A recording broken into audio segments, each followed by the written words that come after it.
साथियों जय हिंद। आइए आज हम लोग देखते हैं अपने भारतीय संविधान के प्रमुख भाग के बारे में। जो हमारे संविधान में भाग है उसके बारे में आज हम लोग अध्ययन करते हैं। ठीक है, आइए देखिए भारतीय संविधान के प्रमुख भाग। जो हमारे संविधान में भाग हैं, हर एक भाग में अलग अलग चीज़ों को दर्शाया गया है। ठीक, तो कौन से भाग में क्या क्या है उसके बारे में आज हम लोग जानकारी हासिल करेंगे। आइए देखते हैं। सबसे पहले तो भारतीय संविधान में, हमारे संविधान में प्रमुख भाग देखिए कितने भाग हैं। तो भारतीय संविधान के कुल भाग कितने हैं? 22 भाग। जब कुल भाग की बात करेगा तो कुल कितने भाग हैं? 22 भाग। लेकिन गणना की दृष्टि से अगर पूछे तो 25 भाग। आंसर लगाना है हमें 25 भाग। है तो 22 भाग, लेकिन कहीं कहीं जैसे ये देखिए 4 क भी जुड़ गया तो 23 हो गया। इसी तरह 9 में भी जुड़ गया है, 9 क और 9 ख, तो कुल हो गए कितने? 25 भाग। ठीक है, तो अगर पूछता है कि कुल कितने भाग हैं तो आंसर हम लोग 22 भाग ही लगाएंगे। अगर 22 ऑप्शन में नहीं रहता है तब हम लोग 25 ऑप्शन में अगर रहेगा तो 25 वाले ऑप्शन को हम लोग टिक करेंगे। ठीक है, आइए देखते हैं कि पहले भाग में क्या है, दूसरे तीसरे में क्या क्या लिखा गया है। ठीक, इधर लिखा है प्रमुख भाग और इधर विषय। तो भाग एक किससे संबंधित है? भाग एक किससे संबंधित है? संघ और उसके राज्य क्षेत्र के बारे में। ठीक दोस्तों, इसको ट्रिक से याद करिए आप लोग। हर चीज़ को थोड़ा थोड़ा लॉजिकल तरीके से याद करेंगे तो वो अच्छी तरीके से याद हो जाता है। जैसे सबसे पहले हमारे देश में देखिए राज्य के बारे में बात होगा। संविधान में 28 राज्य हैं और केंद्र शासित प्रदेश हैं।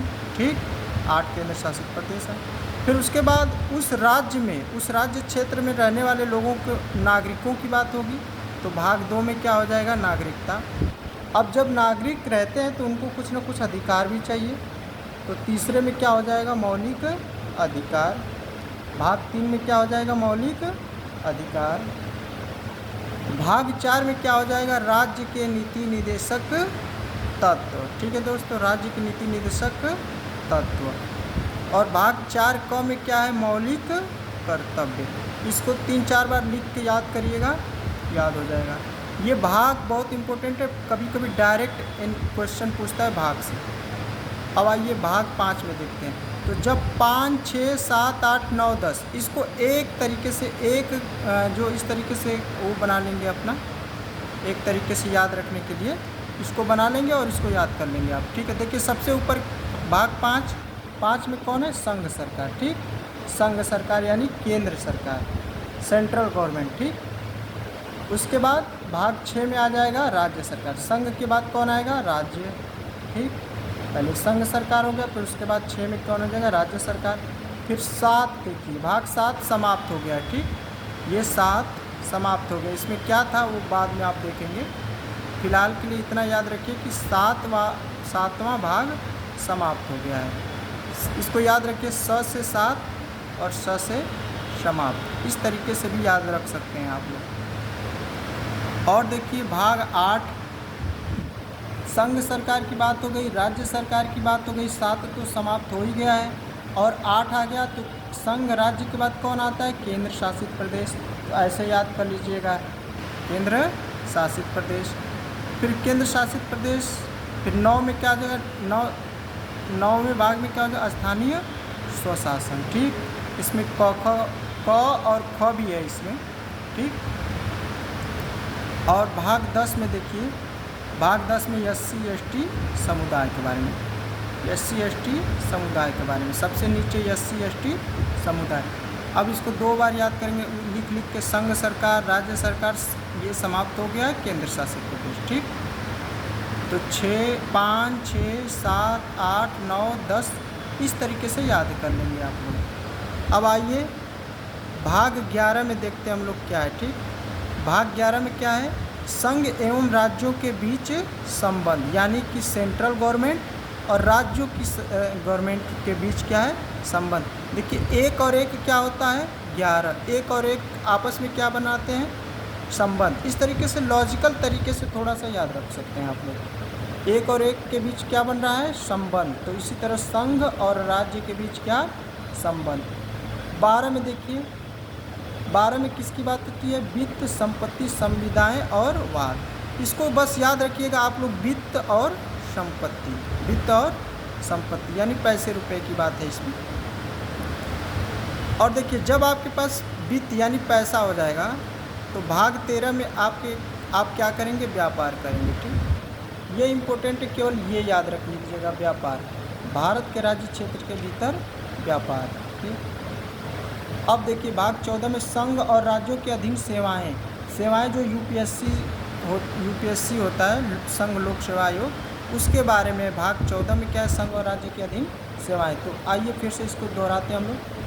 एक और एक के बीच हमने क्या बताया था? संबंध के बारे में। तो संघ और राज्य के बीच संबंध हो गया। 12 में आपके पास वित्त, पैसा रुपया आएगा तो आप क्या करेंगे? 13वें वाले भाग में आप क्या करेंगे? व्यापार करेंगे। इस तरीके से लॉजिकल तरीके से याद रख सकते हैं आप। फिर उसके बाद संघ और राज्यों के अधीन सेवाएं यानी यूपीएससी के बारे में। अब आइए नेक्स्ट देखते हैं भाग 15। भाग 15 में क्या है? निर्वाचन के बारे में। ठीक, 15 में क्या है? निर्वाचन के बारे में। ठीक, इस तरीके से याद रखिए।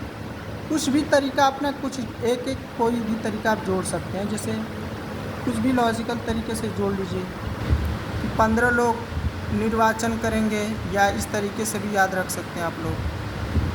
भाग 16 में कुछ वर्गों के संबंध में विशेष उपबंध के बारे में। ठीक, भाग 16 में क्या है? कुछ वर्गों के संबंध में विशेष उपबंध है। 17 में क्या है? राजभाषा।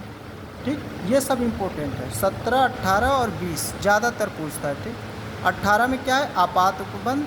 19 में प्रकीर्णन। 20 में संविधान संशोधन। 20 में संविधान संशोधन। 21 में अस्थायी विशेष उपबंध संक्रमणकालीन।